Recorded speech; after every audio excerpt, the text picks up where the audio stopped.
KTC's Jim Hummel joins us live. And Jim, this has a lot to do with the first arrest, right? Well, when deputies made that first arrest nearly 2 weeks ago, they began to look into the history of their first suspect, which led them to today's arrest. Marcus, where were you March 29th? Marcus Feast held his head low and had little to say for our cameras as he was booked into the Lafayette Parish Jail. The 41-year-old Lafayette man is charged with principal to first-degree murder in connection with the March 29th murder of Tim Falgout. Marcus, anything you want to say to the Falgout family?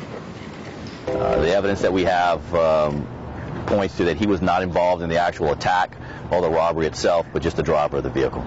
Lieutenant Craig Stansbury with the Lafayette Parish Sheriff's Office says Feast's car connected him to the crime.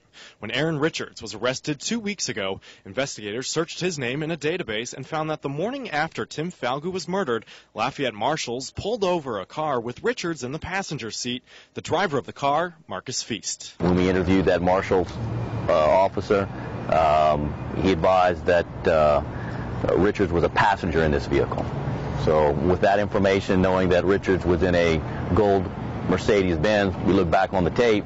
We saw a gold Mercedes-Benz on our tape following Falgout.